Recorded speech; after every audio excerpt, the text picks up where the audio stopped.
my blood and choke on it. Death to the outsiders!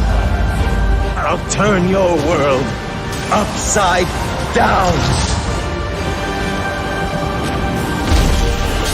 You are not prepared!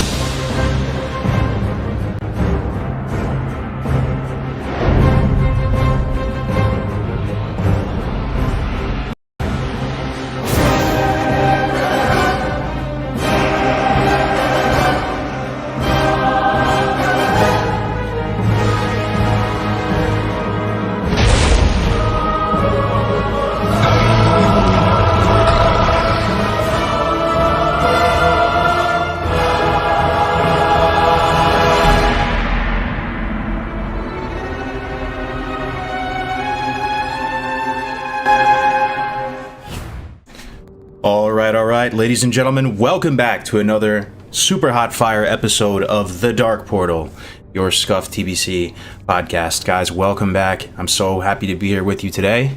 This is the highly anticipated, only because we've been slacking for so long, Crick's episode of The Dark Portal on priests. Man, it's been a little bit. I haven't streamed in a little bit, guys. It's great to see everybody back. We have two pretty legendary guests here, guys. And I guess we'll get into that in a second, but just my 2 cents on it before we start.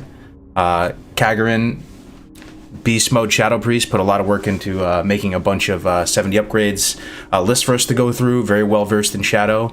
And then we also have basically LeBron James of the private server community here, aka Big Spanky Spank, the number one, in my mind. I'm gassing him up, fucking Cricks. Like, just he's been giving us lessons. I'm with it, bro. 50. If you poll people on the P servers right now in the trenches and you ask them, who the best player is, I'll tell you right now, half of them are voting for Spank at least, man. Number one multi-classer, whatever you want to say, man. It's actually amazing to have you here, Spank. Thank you so much for your time, man.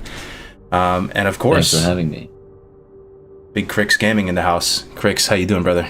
What's up? I'm enjoying life, baby. Just no life in a beta, enjoying the shit out of it. How about you?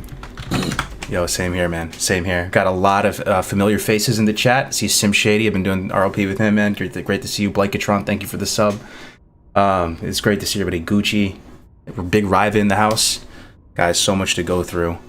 So little time. So why don't we just get started with some guest intros. We'll kind of warm you guys up to these folks. Some of you in the chat maybe haven't heard of them before. And we'll just get going here. So let's see if this works. There it is. Welcome, folks, to the Dark Portal Priest Deep Dive. All right, let's start with introductions. Maybe, Kag, you could be so kind as to share with the people watching just your history with the game, where it all started and how you got to where we are today. Yeah, so I started playing TBC back in like 2008. So TBC proper is when I started, and I have played only Shadow Priest since then. So it was the first class I played, and I won Tricket. I have through TBC, I've cleared all the content, save for Sunwell because I quit before that happened, but on Endless, the private server, and on TBC I've cleared through BT. But yeah, always Shadow. Always Shadow. All right, man, it's great to have you here. And you also stream over on Twitch as well, right? We'll be plugging these guys' channels all throughout. But you plan on playing Shadow and TBC and going hard? Oh yeah, I'm raiding with Insidious on TBC, and we're hoping for some quick progress on day one. I'll put it that way. That's modern day Onslaught, yeah, right? Yeah, that is most of the leadership of Onslaught and whatnot. You're not in those GDKP runs. I recognize your name, bro. Yeah, oh my god, bro. Yeah, what do you mean I'm not in them? It's all clicking now, bro. I see you on the yeah. Oh, cool, man. Small world. So how'd you get to know Cricks? Just met him on Endless. I raided with Abide, who raided with Cricks. Oh. So that kind of thing. Abide raid led for the guild I was in on Endless. Gotcha. And Crix is familiar with Yes. that wonderful personality. Yeah. Yeah, for sure. Well, it's great to have you here, Fearless man. raid leader. All right, big Spanky Spank, man. Great to have you here, my friend. If you could, I'm really curious, man. What is your history with the game, Spank? How did it all start? It started on Warmane as a big noob, basically. I thought I was good. I wasn't. Got stumped by everyone. And then had to build my way up. Learn from being defeated over and over. And then learned more classes, more and more. Moved on for the next class to the next. And today we are at the point where I can almost say I play every class very well in my own version of the standards. Oh, yeah. Big time. So you say Warmane, so you didn't play TBC back in the day, or is this like the modern... No, yeah. I did play in retail TBC. Okay. I was very young, but I did play a lot. In the same way I play now. Like, play mostly arena, but I raid for the arena, which makes raiding fun, so... yeah, I enjoy all parts of the game, basically. Yeah. I see he's been raiding on Windrunner. He just lives, breathes TBC. Definitely a familiar face in the P server scene. Look at the people in the chat saying multi-class are God. Yes, Spank is God. I mean, not to gas him up too much, but I did a couple lessons with him. I mean, he's got like just the definition of a five head, bro. Like the way you look at the game is just amazing, man. It's amazing. It kind of inspires people to want to get better and all that. But also, just to gas him up a little bit more, all right? Just to get us, like, I'm pretty sure most people would say he invented the Cactus Paladin spec. We'll see how it does in TBC, if it translates perfectly or not, but really cool spec there. And I was watching the tournament, those endless tournaments, man, like the 3v3 ones they did, and I recognized, like, the whole gang in there, man. You were in there, Riva was in there, Gucci was in there. I don't know, so. Yeah, Riva actually took my name. That, I see you in there, Riva. He took my name, so I had to take him. His name. The Cactus Man, the Surgeon. Absolutely. Okay. And Crix, man, I mean, I talk with you like every day, but maybe the people don't know how just like, what are your thoughts on, I don't know, Speank Kag, anything, bro, just to catch up for a second. How you doing, bro? Well, Priest is that's my main, besides Warlock, my only thing I play is a Priest, so I love Priest, so I'm actually excited for this as well. Spank has taught both of us a million things, so these guys are big brains, so I'm excited. I've just been playing the beta, man. Yeah. I'm loving it. So I've been distracted. Okay, sounds good. Well, let's get into it, guys. All right. So, Priest class changes. This may seem like low-hanging fruit. It kinda is, but it's still worth talking about for a minute. So, let's just bang them out, man. Chat, help us out here. We'll put our foot in our mouth. We'll forget stuff. Help us fill in the gaps if we're missing anything here. But here's a couple big ones right out of the bat. Circle of Healing, Vampiric Touch, Pain Suppression, Chastise. There's a few.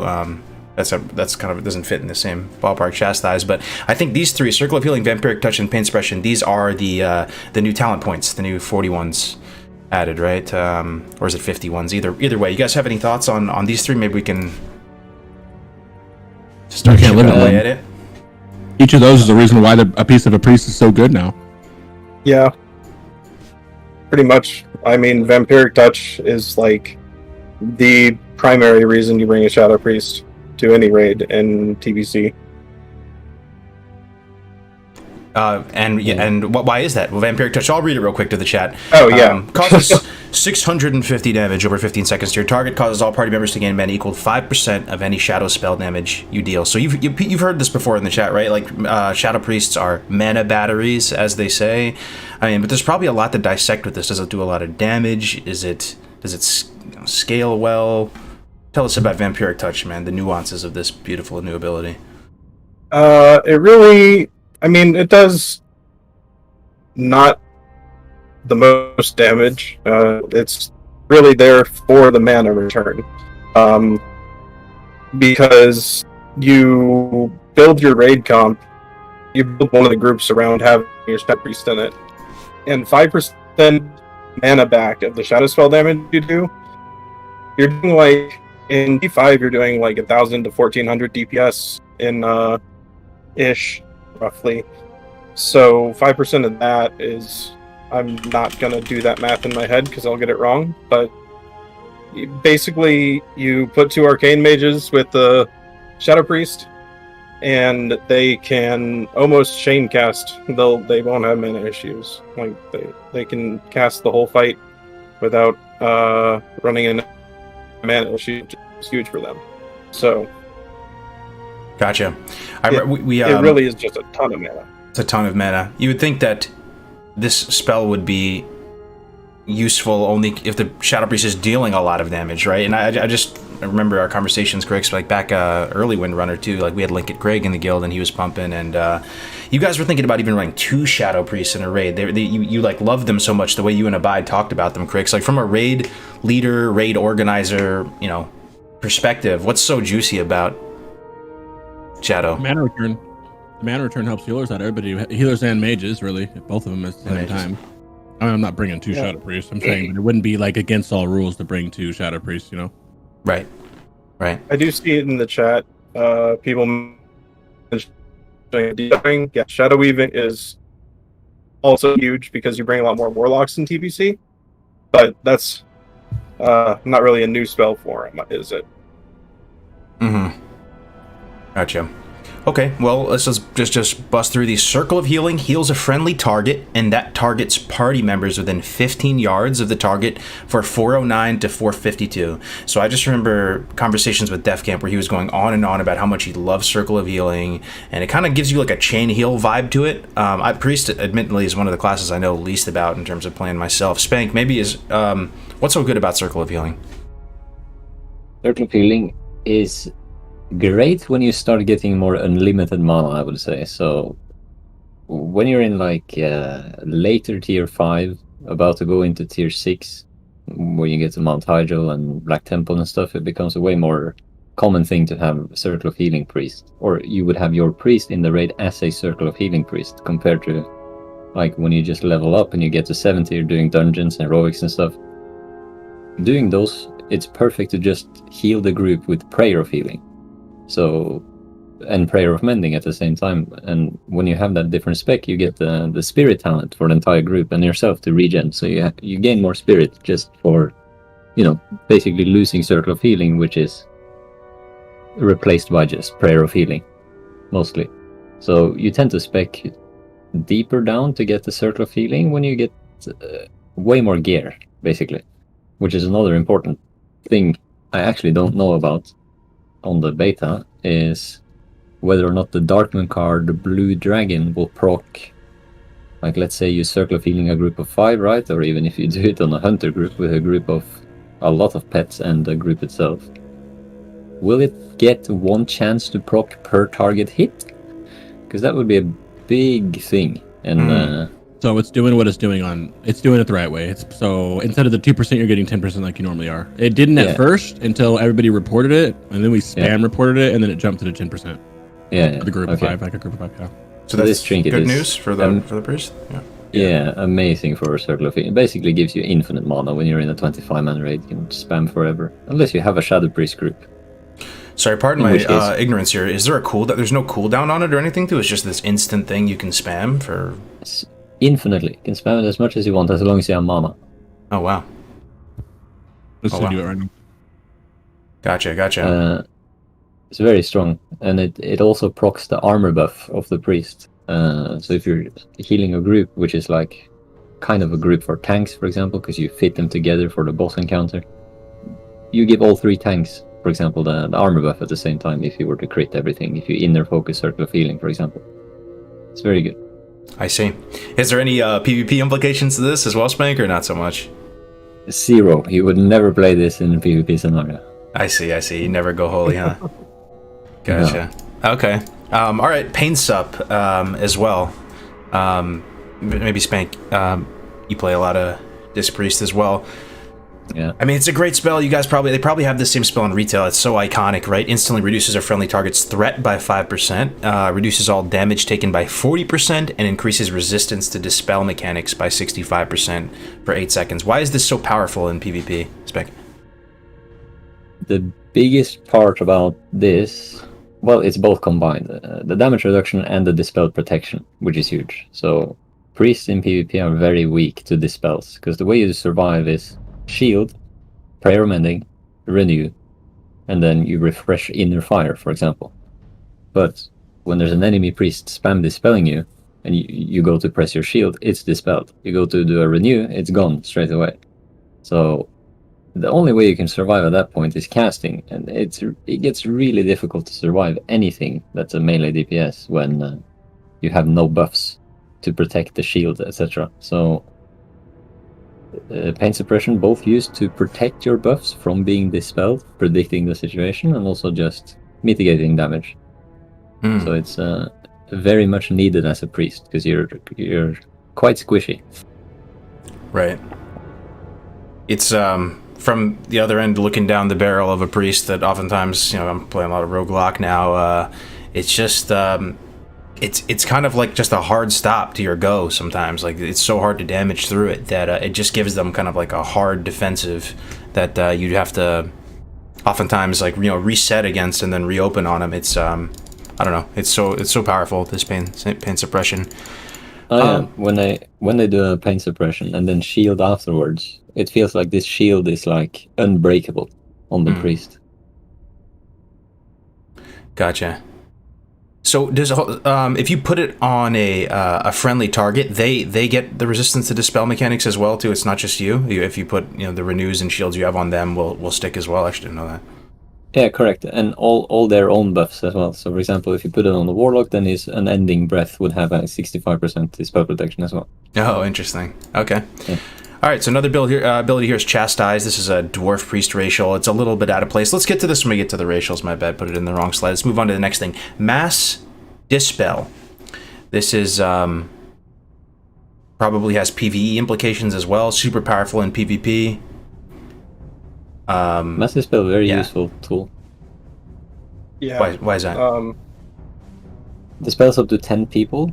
So whenever there's a stack of people, you just pick up it targets the 10 people who have a debuff, which many people are probably gonna die to when they're doing Mactherodon trash with unstable afflictions. But yeah,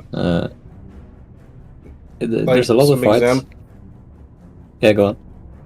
Some examples of when you would use it in like T4 PvE would be the Shade of Iran fight when he pulls everyone in with the slow. Oh yeah, you just mass dispel and everyone easily walks away. And can cast faster, so it actually speeds up the fight. And like Speank was saying on Mag Trash, you're gonna want Mass Dispel to clear the AoE pain. Blizzard off ran too. Now, there's no cooldown on it. 33% of base mana. Is this a pretty hefty mana cost in practice? It's not something... Yes. Yeah. It's very expensive. Especially in PvP, in Arena. Gotcha.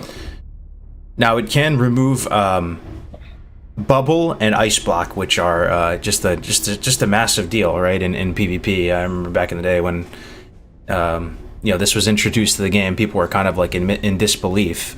So it's super powerful in PvP as well. Is there anything else that comes to mind? Interesting interactions with Mass Dispel Speank on the PvP side of things?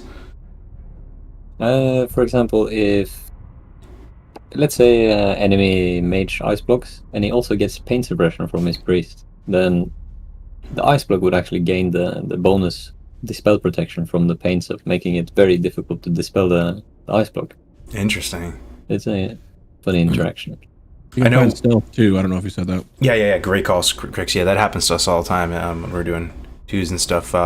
You can throw it down on the ground because it's kind of like just a targeted AoE type thing, and if it hits a rogue or something, it puts the priest and the rogue in combat for a little bit, so that can delay a sap and kind of scare the rogue. It doesn't take him out of stealth though, right? It just puts him in combat, so you'll see that. Yeah, when we're on that note, so for example, Mass Dispel can also be used for let's say you're chasing around a priest or a mage or someone you want to dispel, but you can't because line of sight. You can just slide it on the edge of the pillar and you can get dispels on the guy you want behind the pillar. To keep people in combat or to dispel a shield or whatever it may be. Huge. Absolutely huge. Okay, and if we think of anything, we can always come back to this stuff too as well. Prayer of Mending. This is another super powerful one. Is this it looks like it's used on the PvE side. Maybe we can start with you, Kag, as well, like on the healing side or on the PvE side. Does anything come to mind there? Prayer of Mending is an amazing spell because it is a smart heal. It will jump to the person who needs it most. And it's not limited only to party. So it's really exceptionally useful for Shadow and PvP because you like precast it before the arena starts. And if you engage fast enough, it starts bouncing around. But it's also like just a really good spell for raid healing in PvE situations. Interesting. Yeah, So another thing for PvE in terms of prayer of mending is, like, let's say you're doing a dungeon, as an easier example than a raid.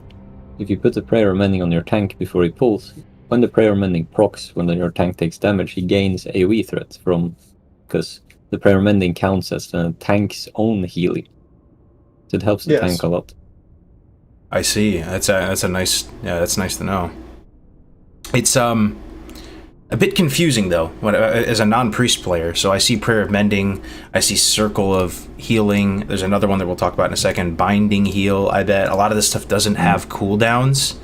They don't have cooldowns, and you just think to yourself, what does the priest rotation consist of? Like, why wouldn't you just spam Prayer of Mending like a shaman would spam Chain Heal? Because that's also a form of smart healing. Oh, no. This is a Prayer of Mending has 10-second cooldown. Oh, it does. Yeah, Okay. the full tip is missing Right that. there. Also, heal, greater heal, and lesser heal. Right. And I think you do use varying ranks of greater heal, right, as well as just plain old heal. Yeah, we'll get to that stuff in a minute. I think I have Binding Heal listed somewhere. Can we just talk about that while it's still on my... Yeah, here it is, Binding Heal. So this is a new one, another new spell in TBC. It's weird to know how all this stuff slots in. What are your guys' thoughts on Binding Heal? I like it. Very useful. Oh, very useful. Good adaptive ability you can take advantage of. Think how many times you're in twos, Cargos, and both of you guys need health. Oh, right. Short cast, good mana, short cast. That's what it's doing. It heals both of them. Yeah, this is how much of a non-priest player I am, guys. My noobness here is showing. Heals a friendly target and the caster, so it actually does have a unique aspect to that spell as well. Like I kind of thought that was thinking about this spell side by side with lesser heal, right? And or flash the 1.5 cast, but it makes sense. There's also low threat to it. Does that play a role? Is there any significance in that?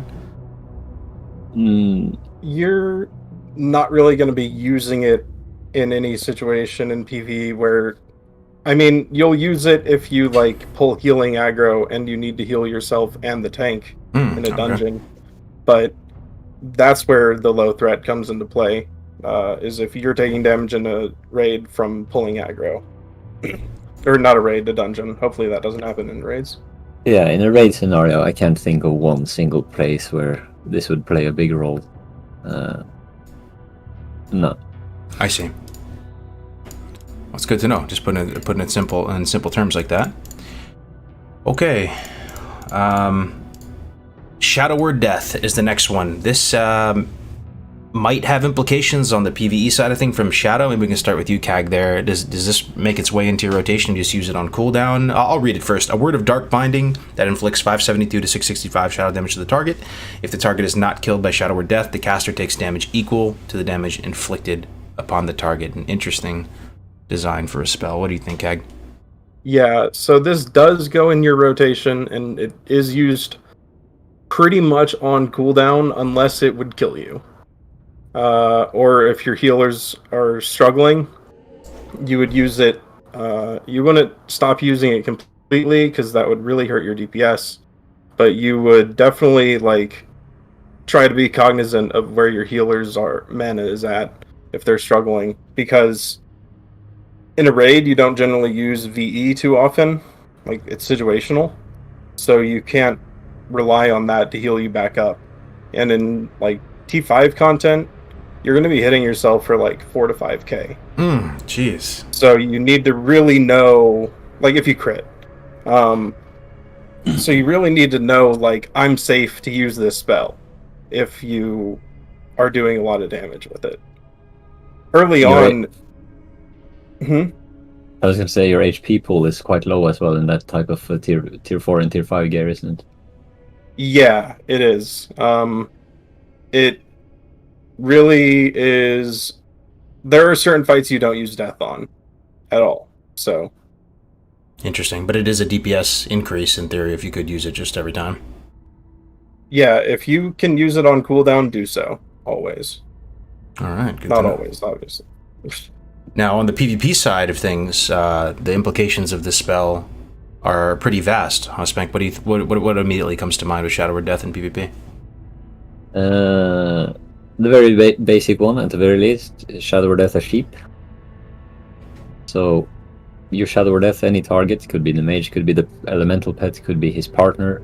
As long as you hit someone with it as the sheep is about to land, you damage yourself afterwards and you break the sheep. So, a very useful tool like that, but it can also be used as many other things. It could be to push back a fair cast from a warlock, so you can just get around the pillar. It could be from even Shadow Word Deathing the fair itself, and then the direct damage you take is just enough for the, however the RNG roll is made in the classic TBC, could be enough to break the fair, the whole fair. Thirdly, it's back to prayer mending, which is a very, very efficient spell to use. So you could prayer of mending to your party member in arena, in your 2v2, and it would bounce from him to you. Then you could Shadow Word Death the enemy, bounce it back to your partner, and then it will go back to you again. So giving you double the value. And it's a lot more mana efficient doing it like this compared to doing a flash heal. Point for point in mana. Wow, interesting. So that's better healing efficiency to do that. So that you use that. I bet you just use that all the time then. You know, just like almost unless every I need to save it for whatever reason. Right. So it is a shadow word. So I assume that this does override Shadow Word Pain, huh? So like you would have to just factor that in. Shadow Word Pain's a pretty decent they're mana separate. cost. No, they coexist. Very nice. Yeah, I'm learning a lot, guys. Thanks for this, man. This is dope. You can think of the Shadow Word Death as a instant cast Mind Blast that does damage to yourself. Gotcha. Pretty much. I think. Yeah. What about damage wise? Is it good damage wise? This is like Shadowburn damage wise? No, it does pretty much roughly the same damage as Mind Blast. So it's pretty big. Oh, that's pretty big. Yeah, that's pretty big. So could you use the same thing for just all the stuff that breaks on damage, like blinds, gouges, in theory? Like, if you predicted it? Yeah. Everything you can imagine.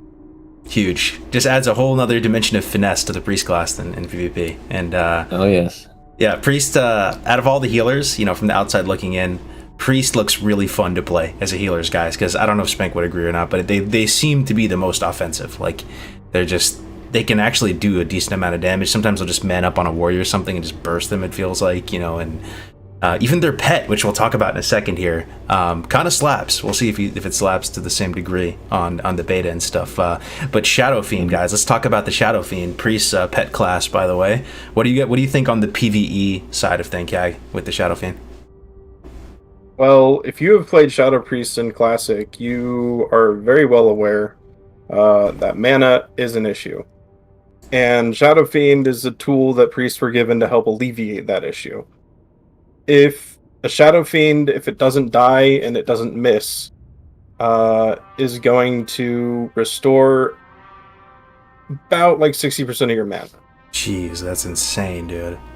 So it's pretty strong. Like 50 to 60% mana on a... It's a pretty long cooldown. You don't generally use it twice in a fight. So generally you like pot twice and then Shadow Fiend in a longer fight. And you'll still run into some mana issues at early gear levels, but it almost entirely eliminates the running if you manage your mana well. Gotcha. And this is available to all priest specs, right? So you'll see it on Disc, Holy, Shadow, and... Yeah, so it's not Shadow limited. It's any spec can use Shadow Fiend. And the thing, there's something about the Shadowfiend. Does it just have a high chance to resist everything? I feel like, so a mage elemental, Yes. right? All the time, you'll see a rogue just 2-tap it, or like I'll just throw like a corruption and a siphon life on it or something, and it just withers away in a couple seconds. What were you gonna say, Speank? I was gonna just confirm what you asked. It has a very high avoidance of pretty much anything. So, casting a spell on it, resist. Doing a mortal strike on it, miss. It's just very, what's the word? Evasive. Just leave it alone. It's very hard to kill. Yeah. Yep. And It does have a low HP pool. Do you know how much it hits for too? It feels like it actually hits for some substantial damage as well. It's a bit of a misconception, I feel like, because a lot of people say like, oh yeah, you're gonna burst this guy, pop your Shadowfiend. It doesn't do that much damage. It does way less than doing a smite cast, for example. But it's something. The damage of it is shadow. Correct me if I'm wrong. I can't say her name. Kagarin. Kagarin. So the more shadow debuffs you have on the target, the more it's going to hit for, and the more it's going to hit for, the more it's going to restore mana based on the hits. Correct? Shadow Priest Master. Yes. Thank you. Does shadow damage. So if you have Shadow Weaving and Misery up, it's going to boost those. That's Or cool. it's going to be boosted by those. And bypasses armor too, I would imagine too, right? Like, so if you're in a PvP scenario or something, it'll be tapping a warrior for the same, and it'll be, tapping a mage or something, right? Because shadow damage. That's really cool. Oh yeah. I will say it's very annoying, the Shadowfiend in PvP, man. Like, just the pushback it can give, and when a priest is playing super offensive, like in a DPR scenario, and they pop their Shadowfiend, it is super annoying that you have this uninteractable thing that's just on top of you. It's almost like a pet and aggressive stance, it feels like, and there's nothing you can really do about it. You just have to kind of like hang in there and wait for it to pass. Yeah. Well, and it's just giving that much mana back to a priest in arena too. If you get them low enough to where you're having popping Shadowfiend and they're getting all their mana back, it's tilting. Why he's smacking you? Yeah. An interesting thing you can do as a warlock versus a priest who pops a Shadowfiend on you. For example, let's say the priest pops a Shadowfiend and then runs away for whatever reason. And what you can do, you can pop your Shadow Ward, because the only amount of shadow damage you're about to take, let's say a rogue is training you with the priest, only amount of shadow damage you're going to take is from the Shadowfiend. So it would just absorb all the hits and giving the priest no mana. Yeah. Oh, interesting, man. So, and I wonder if it's still going to give you pushback. If that Shadow Word's kind of like a bubble, if you're casting a fear or something and you have Shadow Word and the Shadowfiend hits you. I wonder. It should prevent if the Shadow Word is up, it should prevent the pushback from the Shadowfiend. Wow, that's actually a great tip. I already learned something. Hell yeah. Okay. Chat, what have we missed? If there's any talents that really stand out to you guys, if there's any main abilities that really stand out to you guys, please put them in the chat. We can all come together on this. I'll ask Crix, Kagarin, Speank, is there anything else you can think of off the top of the head that are major class changes? I'm surprised that you missed this, Yeah. and I'm hoping that you didn't, and that you just forgot it on a slide, bro. Well, yeah, probably. Fear Ward. Was Fear Ward in I was gonna Classic? say Fair Ward. Yeah, Fear Ward's in Classic, but they did give it to everybody. Fair Ward isn't Yeah. exactly. Yeah. Another talent in the Shadow Tree that isn't on here, maybe in the Shadow talents, Let's see. but Misery is a new debuff that Shadow Priests get. I got it here. That's just a flat 5% increase to spell damage Oh yeah, that's whenever true. you have a debuff on them. Yup. Look at that. Beautiful. That's huge. Absolutely. There's also huge. another change, which is I think a lot of people are not gonna like, because I've seen so many people do incredible damage with it in classic videos. What? It's power infusion. Oh, yeah, bro. Power Fusion is nutty. Well, that that was was out. Classic too, right? They got it. Yeah, Did but they buff it in wasn't that, PvC or something? Yeah. Did they buff it? I'm not sure. I know it's in Classic though as well. Like you can ask for you can pay somebody to give you a PI for your pink bars. Yeah. In TBC, it gives you 20% haste and 20% mana reduction, not the 20% increased damage, which I think it is in Classic, right? Right. You're probably right on that. So it's a bit different. So I wonder if that makes it better or worse. Let me go bring up just regular old Classic DB and compare the two. That's interesting. Thing is, if I imagine the power infusion being as it is on Classic in TBC, I think you could do some pretty scary stuff when you combine that with certain things. So I'm very glad it's like this, as it is now. You're so right, Speank. In Classic, infuses the target with power, increasing their spell damage and healing by 20%, right? So they did, yeah, they definitely did mess with it a bit. What kind of scary stuff comes to mind? With power fusion? Very first thing, a Disc Priest Warlock rushing in on someone, and then suddenly the Warlock is putting a dot on you that ticks for more damage than a Warrior's Mortal Strike can hit for, so stuff like that. Damn. It could get quite rough. Upon Pyro Mage getting power infusion and then just erasing someone from existence in one global. Yo. That's cool, Or just man. being able to pop it on yourself and heal. Or popping yourself a mana burn, I like to do too. Yeah. Faster mana burns. All right, well, let's chew through these priest racials. By the way, like the only reason we're going to spend a little bit of time, we'll get through it pretty quick, guys. Is just that they did mess with the priest racials in TBC. So, and they do matter for sure. Let's start with I guess with human. You don't really see too many human priests. I know that they buffed the spirit that humans get a little tiny bit. It's kind of, I assume it's just kind of insignificant though. They still have desperate pair and feedback. I don't know. I don't think they. I don't think there's really anything too interesting with human. What do you? Any thoughts on human? You're very right. You rarely see a human. It's so rare, for me at least, that I've never even seen feedback in my life. I think it's a completely useless ability. It doesn't do enough for pressing the global even. I can't say for sure though, if anyone knows. Would you play a human priest though over like a Draenei in PvP though? Like they still have desperate prayer, which is very valuable. Draenei has a symbol of hope. Gives mana. Yeah. So would you really go? Would you go Draenei over No, human I would if you had actually to? I would actually go priest because I would try and like min-max the increased spirit, giving him more regen, etc. And You go try to human. play around that. You will also still have perception. So. Perception, right? Of course, which is Fair always point. yeah. All right, let's just skip over human. Human, I mean, Desperate Prayer is great in the arena, guys. Like, it's a huge cooldown, but it just makes the cut, so you can use it every arena, and it's a nice segue into Dwarf. Now, curious Spank's thoughts on this, but the difference of seeing, like, you know, any other priest versus a dwarf priest in the arena, like the dwarf priest are the thickest, man. Like they're thick with like 4 C's, man. Like I play Roguelock right into this. I see a dwarf priest, it can change the strategy.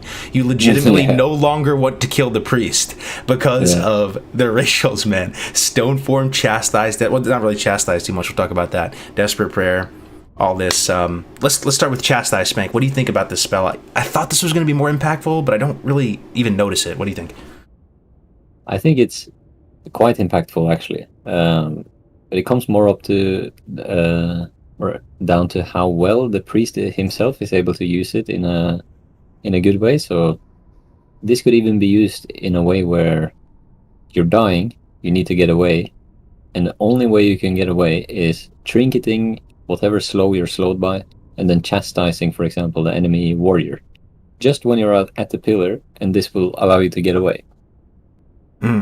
Simple things. Chastise extremely nice, and if you played a lot of Dwarf Priest, you would miss it so much when you try a different race. Yeah. To fair someone. So when you're rushing towards a druid who's travel forming away, is so fast you can't reach him. Once he leaves travel form or whatever form he's in, chastise him. You gain that distance. He gets surprised. You land that easy fair, which you otherwise wouldn't. I see. Is it? I mean, would you say that Chastise can win games? I mean, I'm sure to some percentage, but like in any kind of meaningful way, do you think Chastise is pretty damn valuable? Yeah, it's a very useful tool. You can use max rank for extra damage because the global of when you press Chastise is insanely fast. It's like 0.5, I think. Oh, it's got its own GCD. Interesting. Yeah, it's like separate from all others. Way faster than anything else. You just press it and you can incorporate it into your damage rotation. So let's say you do a Mind Blast into a max rank Chastise, Shadow or Death. Something like that. It would be more free damage and efficiently so. I see. Gotcha. And then what about on the PvE side? Anything that comes to mind for you, Kag, with Chastise? Is this something that even on your radar? Like, I wonder if this would even be like a DPS increase or anything. I highly doubt it would be a DPS increase. It wouldn't go in your rotation, that's for sure. Yeah. You'd probably just use it for the same reason as PvP, if you need to get away from something. It also brings you out of shadow form, unfortunately. Oh, it's holy? Gotcha. Yeah. Well, Desperate Prayer's got to be... does Desperate Prayer take you out of shadow form as well? Probably, huh? Yeah, it should do, yeah. Gotcha. Yeah, I mean, you guys know what Desperate Prayer is. It's a big heal. It's only a self heal. You can't put it on your partner or something, but it really is a substantial heal. I don't know if it scales, perfectly 1-to-1 since it's an instant. It could be 47% or whatever the instant coefficient is. But Stone Form is just massively high impact in the arena. It feels like Speank, maybe you just put your 2 cents on Stone Form just across the board for every class. How do you feel about Stone Form? Stone Form is like the get out of jail free card, the emergency panic button. Especially in combination with you playing with a Warlock, for example. So what you can do, an interesting thing with Desperate Prayer as well, and I'm not entirely sure how it should work. So maybe someday I get the beta key in 6 months or something, but when you do Inner Focus, your next spell is free. It has 25% higher crit chance, right? So when you use it with Desperate Prayer, it doesn't consume the Inner Focus. However, you get the crit chance. So weird. It's like you can use it like that as well. So trying to kill a Dwarf Priest is really annoying. It really is. When he presses Stone Form, Inner Focus, Desperate Prayer into a Health Stone, he goes from 10% to 500% HP. Yep. So it can be a very useful tool as this panic button, right? Because you remember how I explained how a priest survives? It's shield, prayer, mending, renew, and then what? Panic, holy nova, and then you have desperate prayer on top of that. So you can run around and just spam instant cast quite a lot to survive. I'll tell you what, too. If you guys are new to TBC Arena, I'm learning the game. I've been putting in a lot of hours, but I'm still a student of the game, learning a lot. You're probably underestimating the impact of poisons in the arena. Like, they're a massive mechanic, and that's it's kind of insane. Like, the fact that you can remove these poisons off you, this 5 stack of wound poisons, or even just this crippling, can be so high impact. And again, ultimately, essentially change the strategy a lot of times just because of your racial choice that you made. In terms of Stone Form, it's not only removing poisons, it removes diseases as well. So let's say it's a Shadow Priest who's put Devouring Plague on you, or if it's an enemy Disc Priest who's all-inning you with his Rogue, puts Devouring Plague, it takes that away as well. Oh yeah. Also gives you 10% more armor. I mean, 10% of whatever armor you have, which is around 3,700 Season 1, etc. It's not too much, but when you're being all in, you'll take everything you get, right? Yeah. Well, and it also takes off the bane of your existence, the old Viper Sting, right? Which is the priest's nightmare. You can at least delay that a bit, right? Because there's a cooldown on Viper Sting, yeah. So you can take that off, and that probably is very juicy. Not only that, but also Wyvern Sting. Wyvern Sting. I don't know if I pronounced it correctly. Oh, the yeah, Hunter survival ability. No way, you can take it off while you're Wyvern Stinged? Yeah. Oh my god, if that spec wasn't... It's the same thing with Will of the Forsaken versus Wyvern Sting. It's you can also remove the sleep with the Will of the Forsaken. Yep, that's and everybody plays undead on the TR and stuff. Okay, well anyway, moving on to Night Elf Priest.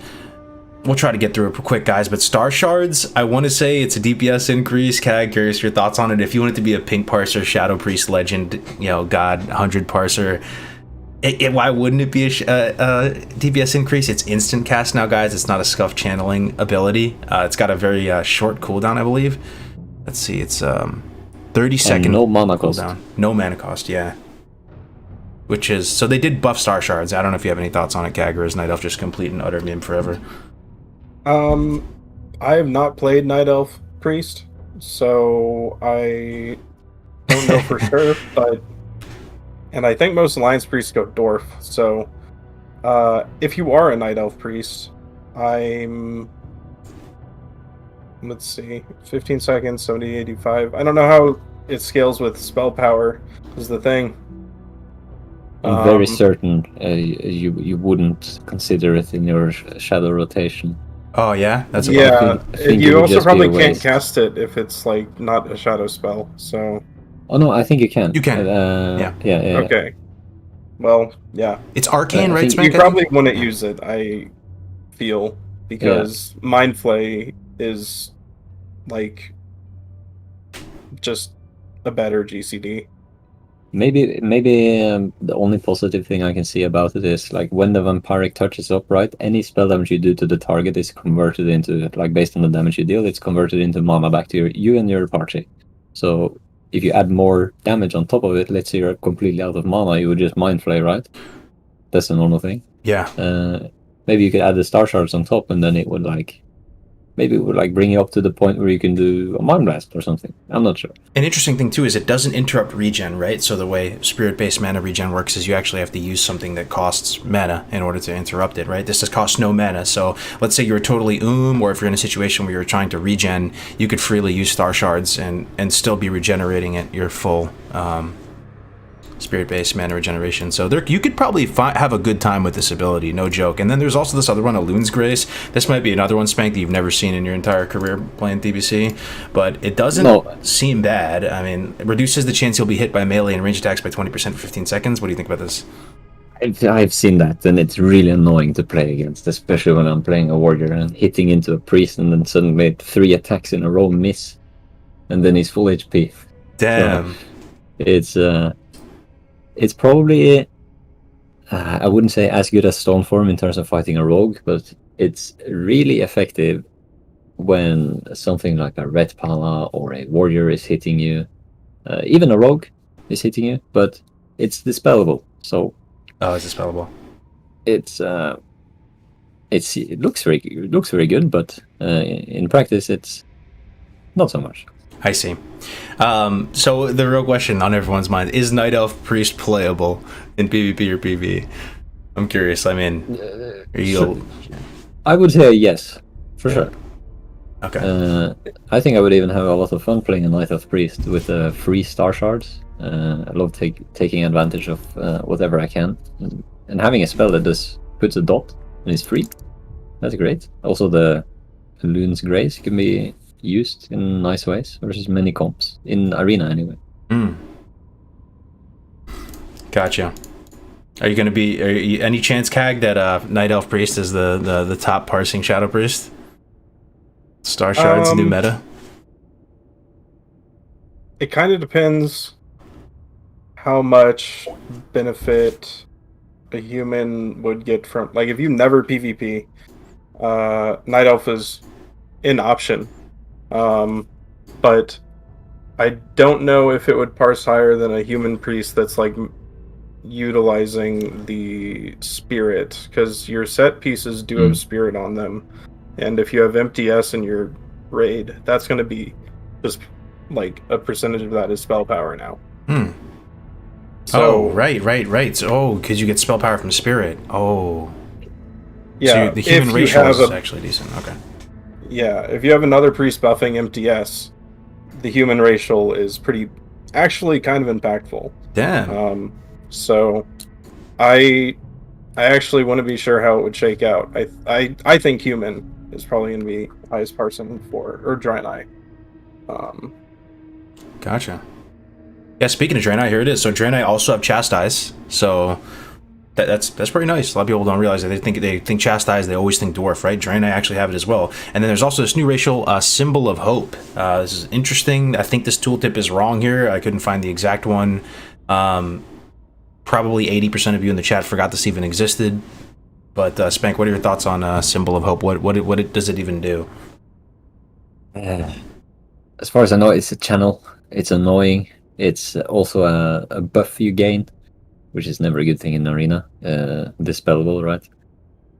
So you would never, ever in your life pick the Draenei if you're about to try hard some arena, to put it that way. Yeah. But if you're gonna PvE, this seems like it'd be pretty good. Maybe. PvE? Sure. No problem. Yeah.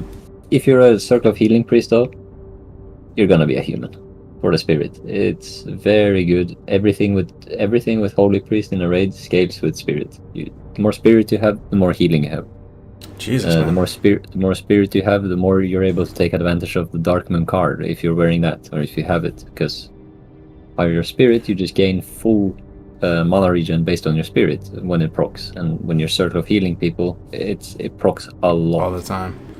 That is so interesting. I did not know the human buff to the human spirit ratio, like the ultimate, like trivial racial thing in Classic, actually has some impact in TBC. Kag, you said a second ago that you think Draenei will be the top parsing ones, though. Is that because of Symbol of Hope? Why do you say that, man? That's actually because of their hit racial, which all Draenei get, which will allow them to utilize their stat weights for things other than hit for about 12 hit. So, which is like one piece you can swap out and maybe eke out a little bit more spell power. I see. So, I think human probably going to be top parsing. But, because 1% hit, 12 hit is really not. You can... That's like margin of error. Like a gem or something. You could probably, probably just throw another gem in. 2 gems. Yeah. Okay. Well, if you're the true team player, it would be like 12 times 5, right? Because you give your entire party it. True. True. I haven't played Alliance, so I don't know if Alliance Raiders prioritize or build around having a Draenei in their party. I'm sure they do. Yeah. Okay, let's talk about trolls next. So, Speank, you play Troll Priest the most, right? Out of all the races? Yeah, possibly. Yeah. Guys, you're gonna maybe want to hear what he has to say here. I mean, Troll Priest racials, very high impact from my perspective. Maybe I'm wrong, Speank. Take it away, man. What do you think about the Troll Priest racials? They are very strong, utilized in the correct way, and especially when you play Troll Priest together with Warlock in 2v2, you create this very, very strong synergy in terms of there's insane pressure going on everywhere. You have the Troll Curse, Hex of Weakness, which is you can use it on a rank 1, which only costs like 35 mana. So even if the enemy druid is constantly decursing the Troll Curse, which also, by the way, gains the benefit of the Silent Resolve talent, which gives you dispel protection, it can get really annoying for the druid to constantly decurse this when his decurse costs like 180 mana, if I remember correctly. Yeah. So not only are you winning in a mana trade in terms of global for global, but once the druid falls behind, it's impossible to recover when you have these two classes and races together. Shadow Guard also a really useful tool. It's another magic buff for the priest on top of himself, which has to be dispelled, right, if he's being attacked. It's also something you can use to damage the enemy without having to cast. So it's 3 stacks of Shadow Guard when you press it once. Basically, it does roughly around the same damage as a Mind Blast cast. A little less. Wow, that's crazy. I didn't know that. What you also can do with this is many variations of the specs you can play. For example, you can play a variation with when you play Deeper Talents into Shadow. So you pick up the Shadow Weaving. So that means you also have Blackout. So whenever a rogue, for example, a rogue team decides, we're gonna go on the priest. Opens on priest, gets Blackout. Nice. Gets a Shadow Weaving debuff. Nice. That's another debuff the enemy has to dispel in order to get to the warlock debuffs, like the Corruption and the Siphon, and like the two races and classes just work really well together. Yeah, it gives me honestly nerd chills thinking about it, man. Like, first of all, an orc and a troll, it's kind of zug, it's perfect, right? I've watched some Spank spots playing DPL, guys. It's a vibe, bro. Crix, we got to do it sometime, man. Troll priest, man. It's just... I want to. I think DPL would work. Yo, Hex of Weakness is a curse, boys. And I think it lasts, what, 2 minutes, right? Or I thought it was 3. It says 120 on the tooltip. I thought it was 3. But, you know, you put a tongues on a target and then you layer it with another curse on top. Is it even worth their time to decurse at that point, right? Then Warlock has no Mortal Strike effect himself, right? And the Shadow Play is a super popular comp, right? Like tier 1 comp. And the fact you're putting a Mortal Strike in type effect into the madness, right? Because if you were to play like a Troll Priest with a Warrior, right, Speank, like you couldn't use it, right? Because you can only have one Mortal Strike type effect, right? So they don't stack. But with a Warlock and with it in a Shadow Play environment, it just is it too dramatic of a statement to say that the dots are hitting 20% harder? I mean, that they're just 20% heavier on the enemy team. What do you think about that? Oh, Might be a little dramatic, huh? yeah. It's a good way to look at it, though. Kind of. You could put it like that. I don't think it works exactly like that, but somewhere around there is a rough estimation of the impact of the Hex of Weakness. Because you also have other factors to it. Like if you play a Troll Priest, you're kind of limiting yourself with. You're losing out on having Will of the Forsaken if you were to play with a Rogue. Your example of playing with a Warrior works totally fine, but you still lose the Will of the Forsaken.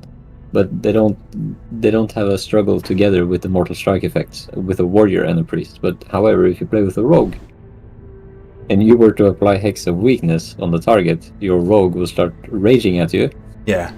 Because he can no longer apply any wound poison to this target. Because Hex of Weakness is 20%, one wound poison, it's 10%. So target is now immune to wound poison. That's funny, man.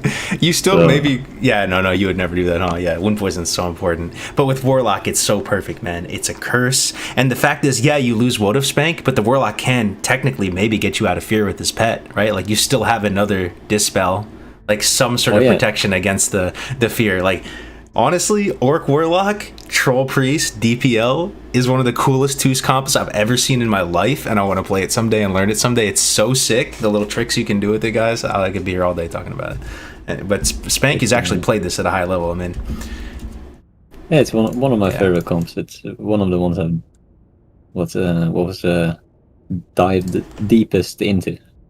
Yeah, it's not only that, the Hex of Weakness also acts like a cover debuff for your Warlock's Curse of Agony. So it might get dispelled 3 times in a row, keeping the agony on the target, you know? Yep. So it can be really useful. 100%, man. All right, we'll move on. I could be here all day talking about Troll Racial, man. Those things are so sick. Blood Elf, I don't even know what they have. I think they have feedback, I think. Somebody in the chat helped me out, and they might have something else, but they don't have Chastise, yeah. Now, there's one thing missing there, and it's called Consume Magic. Consume Magic. Yeah, it's like kind of a purple icon, isn't it? Let me look it up. Looks like some Wrath of the Lich King icon, but it dispels one beneficial magic effect from the caster and gives them 660 mana to 694 mana. But the way it works is you dispel one of your own buffs. So seems good, bro.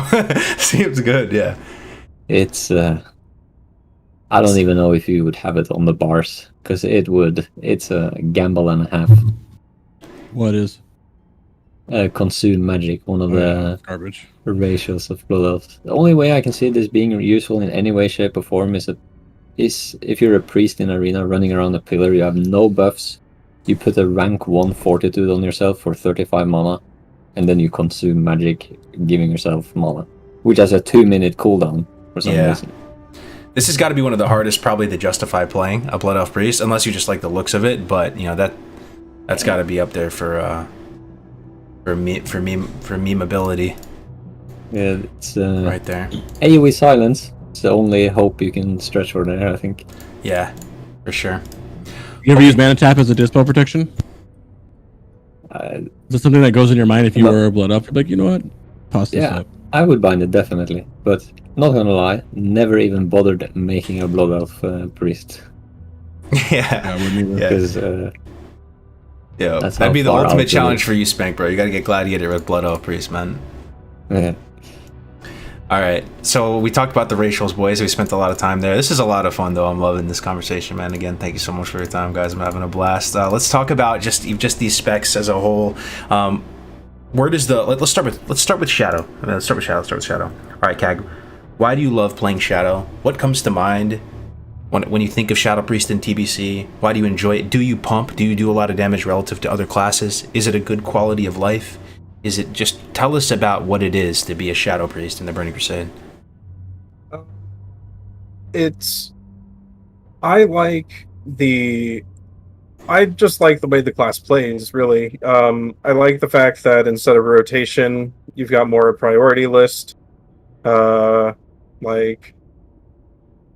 it's not like a Warlock where you bind Shadowbolt to Scroll Wheel and, Hey!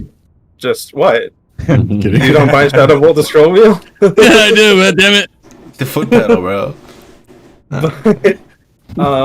It's a like engaging to play, like because of that, and also it feels good. I like to bring utility to a group. You're not going to pump as hard as other classes, but you do decent DPS. You're not going to be bottom. You shouldn't be bottom. Yeah. You're going to be keeping up with like the middle of the pack as a Shadow Priest. So, but it really is just a fun class.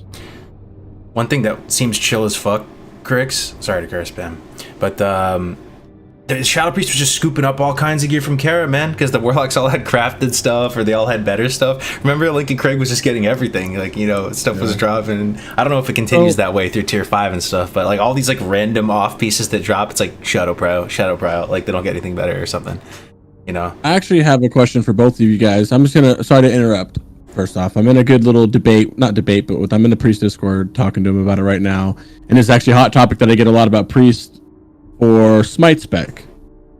What do both of you guys know about that? What do you think about that?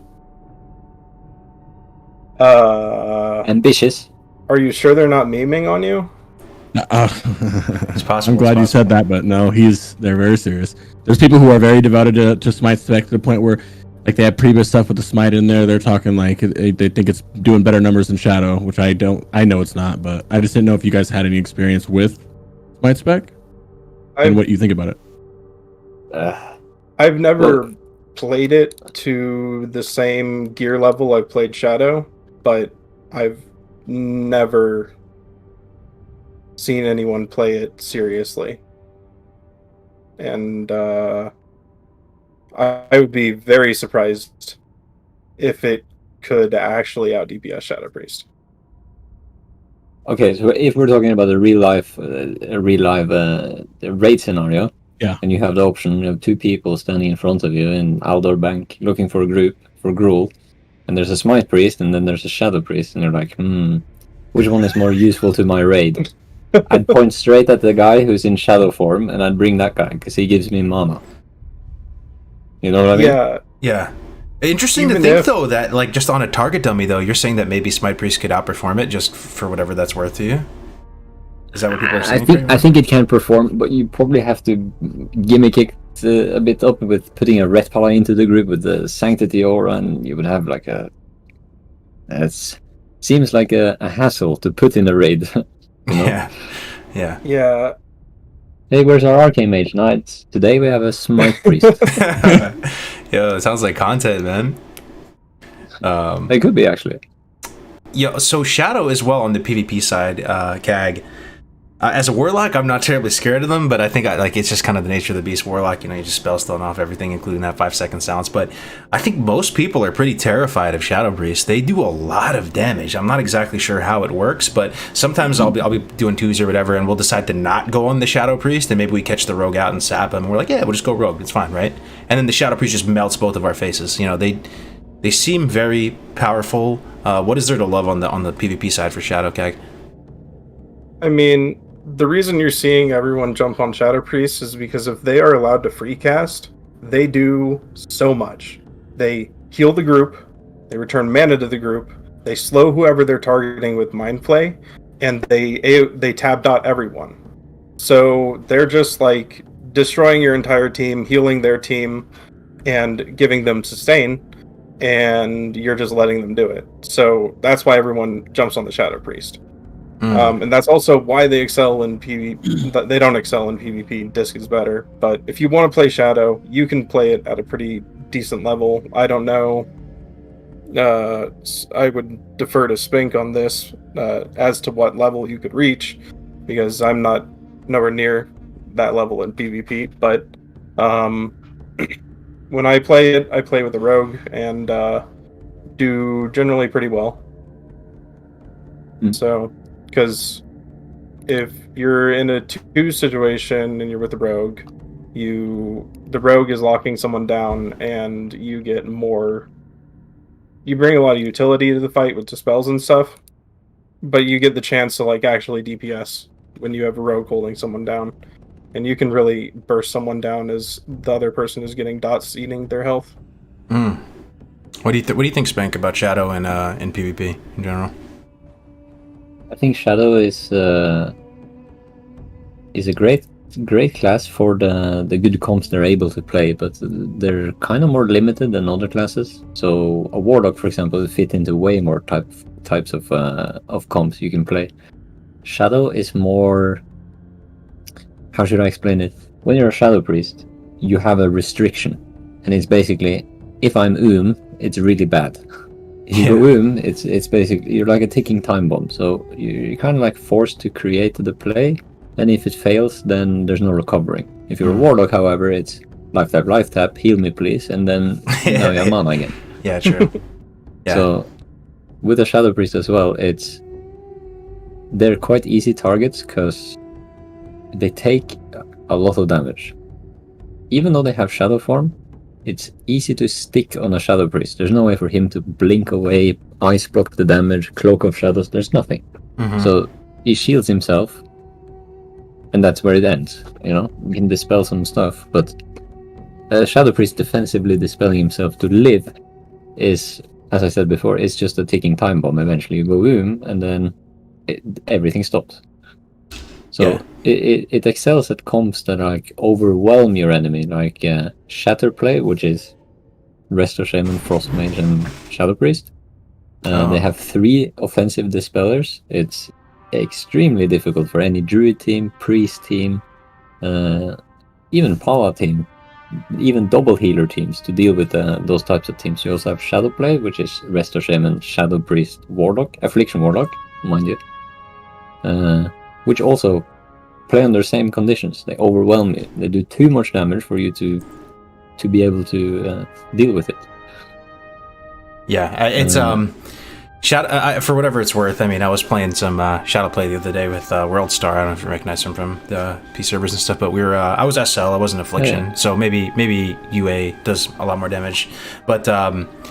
God, it was so much fun. It was so zug, and I would finish the game thinking like I did so much damage, Speank, and then I would look at the end and the Shadow Priest did like slightly more than me, and I'd be like, how is he possibly doing as much damage as me? I'm triple dotting everything, just like super fast global cooldown, and somehow they do. Like these Shadow Priests pump in 3s, man. I don't know how they do it. They just do it. They find Yeah, fun fact is Shadow Priest Shadow Word Pain is the hardest ticking dot in the game. Yep. Damn. And if you thought the Mage Blanket Silence was annoying, guys, at 4 seconds, the Shadow Priest has a 5-second, I shit you not, 5-second silence. And, I laugh in Spellstone, and so does Crix, but, that's a very real 5 seconds. That's pretty insane. Okay. Well, let's move on to Holy. So Holy Priests, best healers in TBC. I'm not sure. A lot of people would say, Resto Shamans are the best. What role does Holy play? Is it only PvE? Is there a role in PvP? Is it truly the best healer in PvE? Is it pros and cons? Anything that comes to mind. Maybe we'll start with you, Speank, since you played a bit of Holy as well. You do extremely well on certain encounters in the game where no one can compete with you.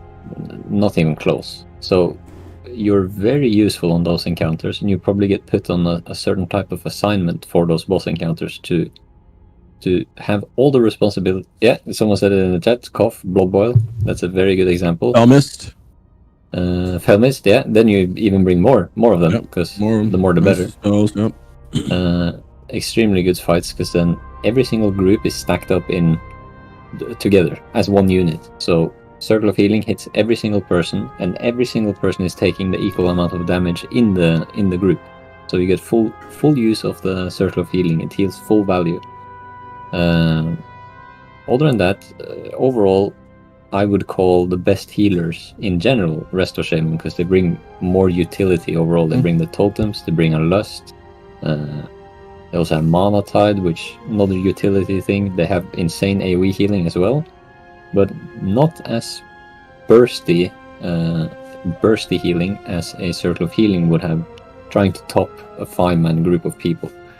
Because no one competes with a Holy Priest in terms of topping someone if it's 5 people stacked together. No one competes with a Holy Priest in terms of... So you think it's better than Chain Heal? Yeah, way better. Wow. The AoE from it is better, yeah. Yeah. If you can spam it, and that's later in the game. If you're early in the game, I would still say Chain Heal is better. Like T4, you're not able to spam Circle of Healing as much as you can in like T6 and Sunwell. Yeah, I agree. Tier 4 Yeah, content, you're more likely the spirit buff slot. Yeah, Holy yes. really shines with Circle of Healing in T6 when they have the gear to sustain just spamming it.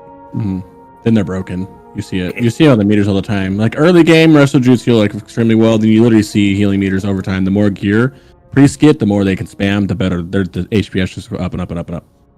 Yeah, they scale super well. They scale super well. Interesting. Could you do a raid without a Holy Priest? I guess maybe you can almost reverse engineer it. Yes. Like, what are you missing? Is there anything actually essential, or... You don't need a Holy Priest. You can. I mean, if you think about it, you're going to run 4 healers, maybe a 5th healer. I could do 5th healers. You need 3 Resto Shamans. You need your Holy Paladin. Usually you'd fit in that next one. Are you going to bring a Resto Druid or are you going to bring a Holy Priest? And that's kind of what you kind of decide with, right? Because you'd rather run a third. I'd rather run a 3rd Resto Shaman than 2 Resto Shamans and 1 Priest. Subjective. Yeah, I see. on private servers, I have cleared through T5 without a Holy Priest. It's no problem unless there is an encounter demanding it, such as Felmist, as Krieg said. So some fights do demand a Holy Priest, like 100% you need one, pretty much. Yeah.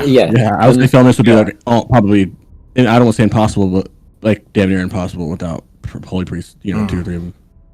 I will say too, I know it's kind of a meme, but that Spirit of Redemption, the angel form, like there was someone we were progging through some of the early bosses. Remember like we'd be low on mana, and like Panda or someone would just go die and then just pop into angel form, and there was a couple fights that they clutched it because they're in angel form, man, just spamming heals. Yeah, stuff like that's pretty cool.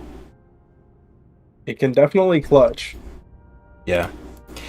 I just remember Def Camp saying, for whatever reason, you guys know I love Def Camp, right? Like, yeah, he was saying that the most fun he's ever had playing WoW was Holy Priest and TBC. For some reason, like, just the buttons are like very satisfying or something.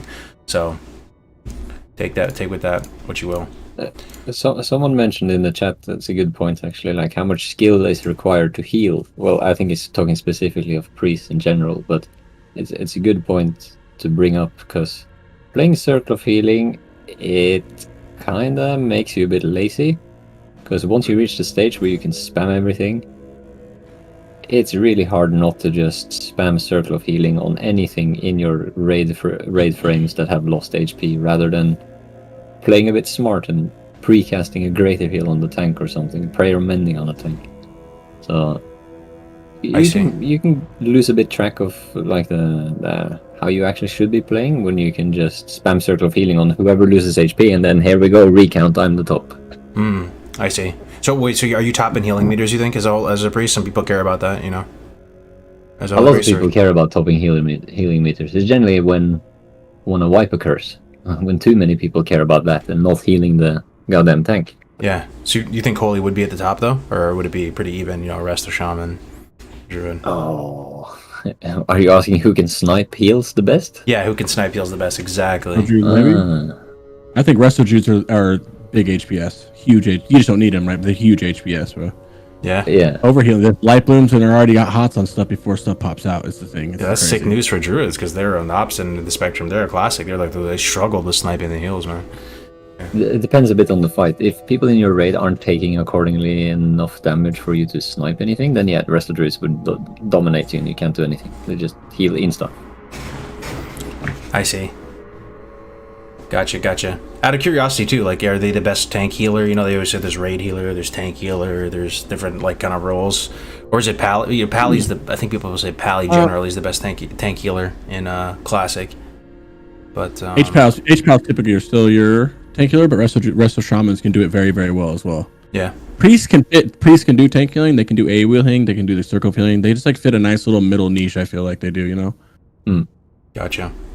I think, however, to describe them, whenever I'm raid leading, for example, in a raid, it's the best healers I can assign to my tank to make sure like he's stable.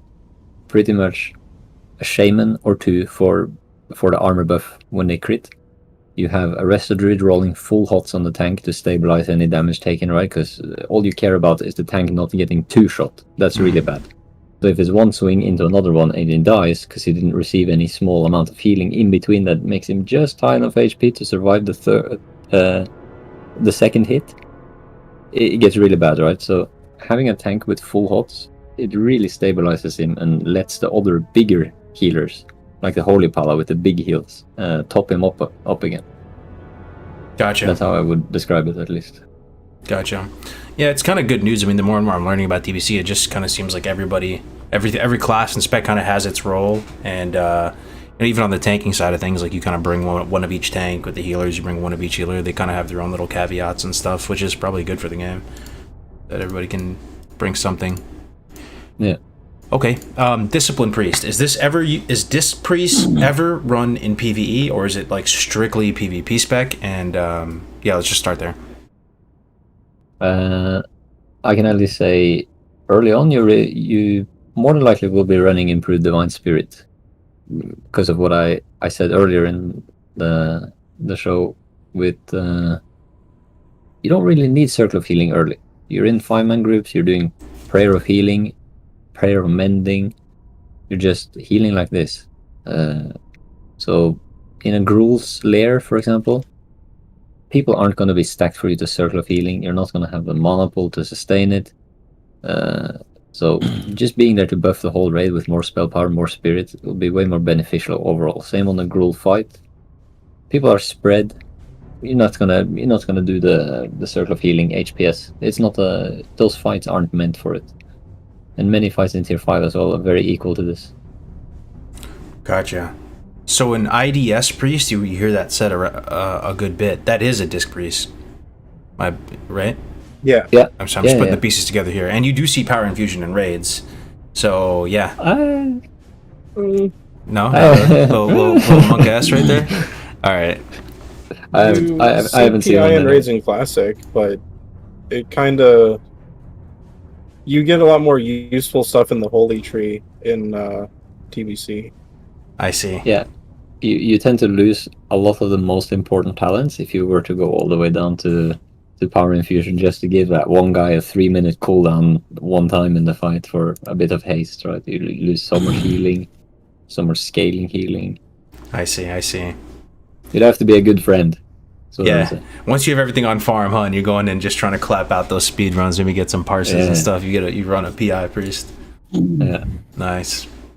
Okay, and then on PvP, I mean, most people probably know this, but maybe they don't. Like, I mean, this priest, extremely powerful in PvP. You know, really, to a lot of people's mind, is really up there in that S tier with the druids. They'd put him up there. But I'm curious. I mean, just on a more sophisticated take on that, Speank, like disc in PvP, like do they have any particular strengths or weaknesses in your mind, and maybe how they change in power level throughout the seasons? Anything comes to mind on that front? Yes. So in season 1, every single piece of armor you get from PvP has no increased armor. There's no passive extra armor on the PvP pieces. So you're very low armor in season 1. Druids gain some extra bonus armor on their gear in season 1, which is good for them. However, they're kind of in the same boat. They're quite easy to kill season 1. Priest weakness is dispels on your stuff, and it'll be something you learn to play around as a priest. Whenever someone is ready to dispel stuff you're about to do, like a shield, if it's dispelled instantly, it's big mana waste because it's 520 mana-ish for a shield, compared to just doing a greater heal, which will, have its value regardless.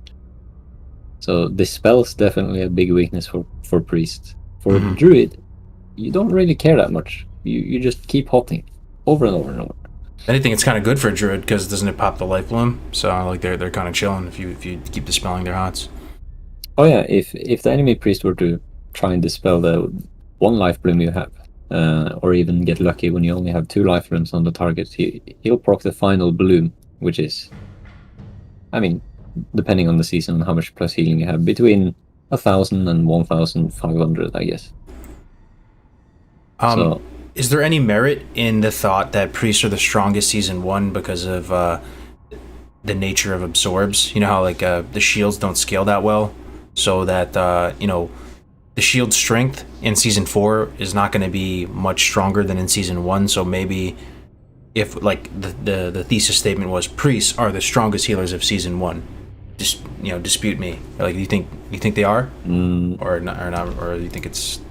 I think they are naturally more tanky than the druid, especially in season 1, because in season 1, at least I do always in season 1, I play a spell warding talent instead of the reduced cast time of greater heal and smites. Spell warding is 10% less spell damage taken, which is way more beneficial than you think. So for example, 400 resilience rating, or resilience, is equal to 10% dot damage reduction.